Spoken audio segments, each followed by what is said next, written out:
Good morning, students. Today we are going to start with the next topic, that is parallel lines of Maths 2. Now you all are aware of parallel lines. What are parallel lines?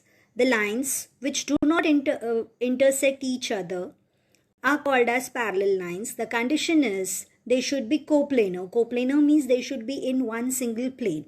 So here the two of the lines are drawn. They are parallel to one another as it is lying in a plane. So it is coplanar. And the lines, you all know, they are named either by the two letters, that is capital letters AB, or by a single letter. I'll name it as L and M. Okay.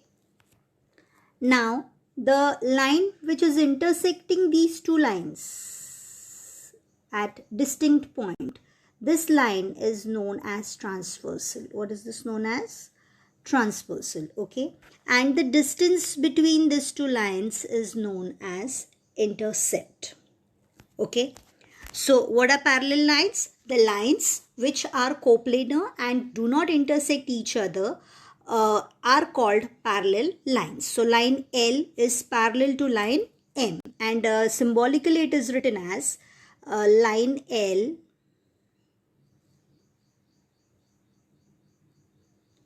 parallel to line M. Okay.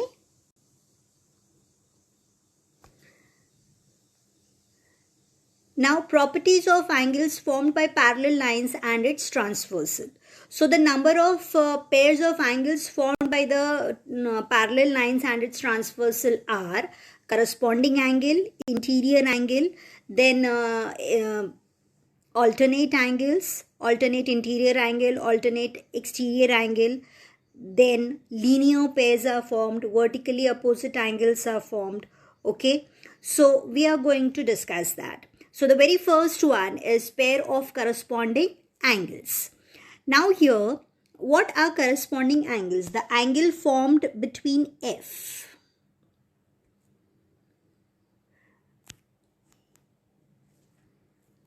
The angles formed between F are known as corresponding angles.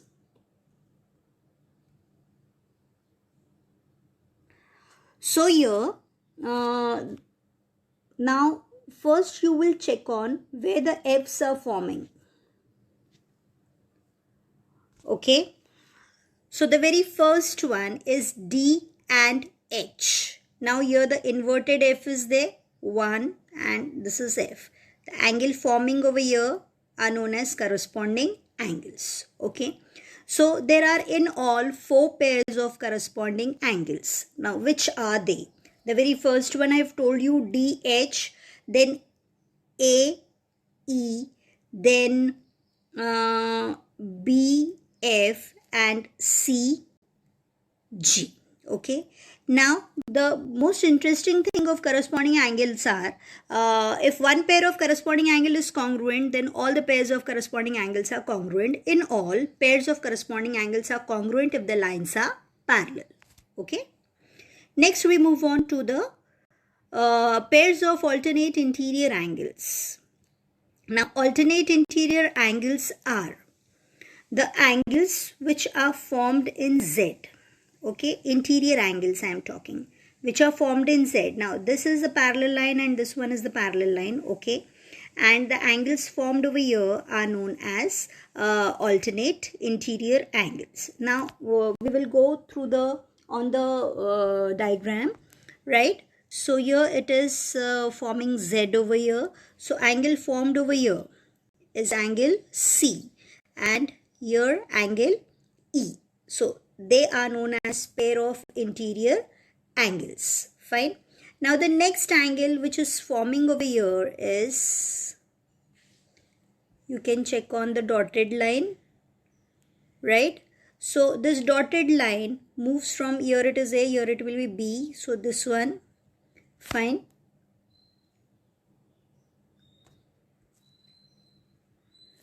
So this one and the other one is over here. So that is B and H. Okay. After that, is, now there are two pairs of alternate interior angles and two pairs of exterior alternate exterior angles. Now which are the other two pairs? Other two pairs are the one which are forming at the extreme ends, right? No connection between them. So this is angle D and this is angle F. Fine. Same way, the other angles which is forming alternate exterior angle is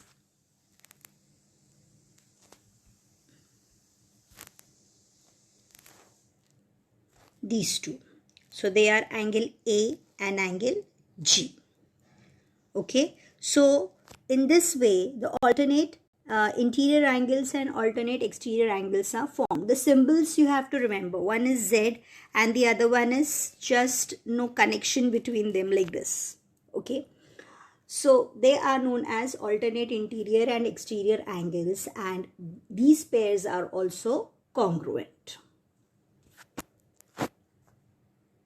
Next is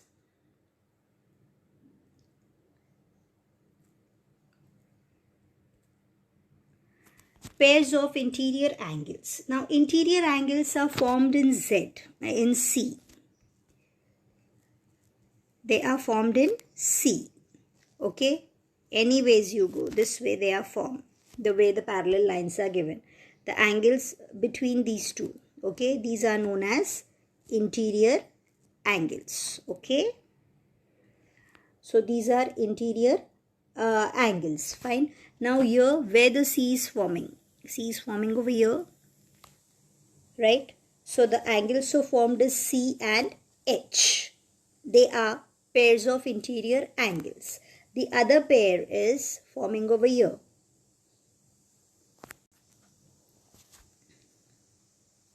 The other pair is forming over here. Okay. So the angle is angle B and angle E.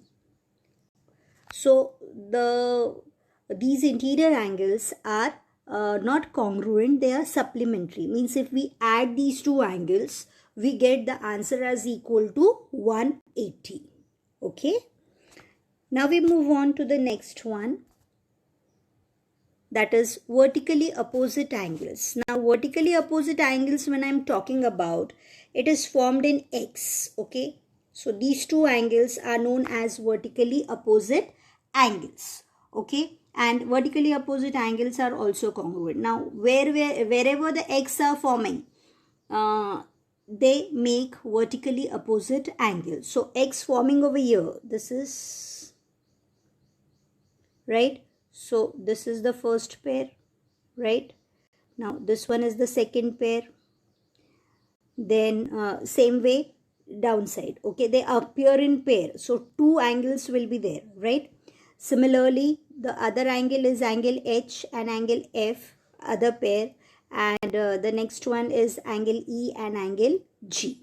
So how many pairs are there? There are four pairs of vertically opposite angles. Which are they? Angle A and angle C, angle D and angle B, then angle E and angle G, and angle H and angle F. Okay, so these are vertically opposite angles formed by the two parallel lines. Okay, and vertically opposite angles are congruent.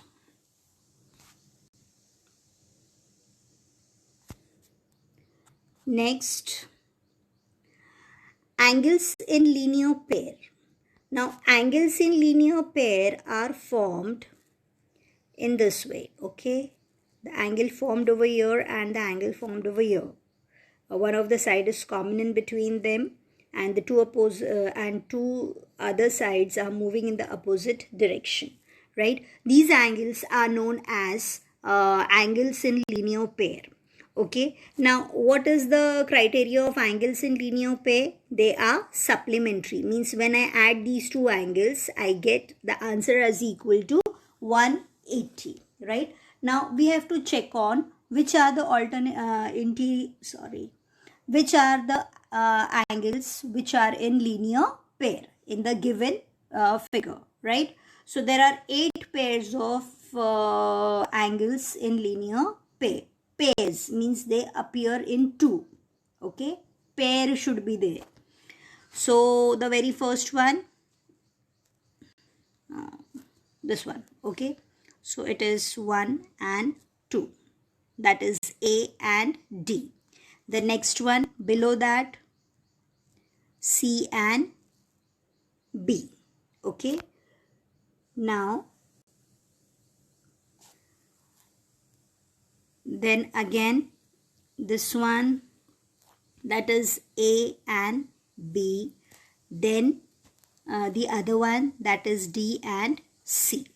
In this way, 8 pairs are formed. So 4 pairs I have told you. Next 4 pairs we will just read now. Okay. So the next pairs is angle E and angle F. The other pair is F and G. The next pair is G and H. And the other one is H and E. Okay. So the angles in linear pair are supplementary. So which pairs are congruent? The congruent pairs are corresponding angles and alternate interior and exterior angles, okay, and vertically opposite angles. And which pair are supplementary? Interior angles and which one? Angles in linear pair, okay. Now the next one. Now we will be dealing with the theorem of interior. That very first theorem is interior angle theorem. The statement of the theorem is, if two parallel lines are intersected by a transversal, the interior angle on either side of the transversal are supplementary. Given line L parallel to line M, okay, and line N is the transversal. Now these two lines are parallel to each other and line N is the transversal, okay. What we have to prove? We have to prove that the interior angles are supplementary. Now till now we were just knowing the property that the interior angles are supplementary. Now we are going to prove it. Now how we are going to prove it? That we are going to see now. Which are the interior angles? Very first thing. So the interior angles are angle A and angle B, right? The next one is angle D and angle C. So the angle A plus angle B is equal to 180 degree and angle C plus angle D equal to 180 degree. This we have to prove. Now for proving this, we have to move on with an indirect proof, okay. So there are 3 possibilities. Either the two angles are equal to 180 degree or greater than 180 degree or smaller than 180 degree, okay. Now if we will go with the first possibility, that angle A plus angle B is smaller than 180 degree. If we suppose that it is true, okay. So according to the Euclid's postulate, if line L and then line L and M will intersect each other on one side of the transversal where angle A and B are formed, okay. If angle A plus angle B is smaller than 180, then what will happen? Wherever this angle is, where is angle A and B? Here, this side, okay. So these two lines will meet at a point, okay. And if they are meeting at a point, means they are not parallel, okay. The lines are not parallel, but what is given to us? The given part is line L is parallel to line M. So whatever we have supposed is wrong, right? So angle A plus angle B is smaller than 180 is impossible. So it is not considered. Okay. Now we move on to the next possibility. Now what is the next possibility? Next possibility is angle A plus angle B is greater than 180 degree. Okay. That we will suppose as it is true. Okay. So but angle A plus angle D. Now where is angle A and angle D? Here. Okay, they are forming what? Linear. So here we move on with the next possibility, that is angle A plus angle B is greater than 180 degree is true. That we will suppose. Okay.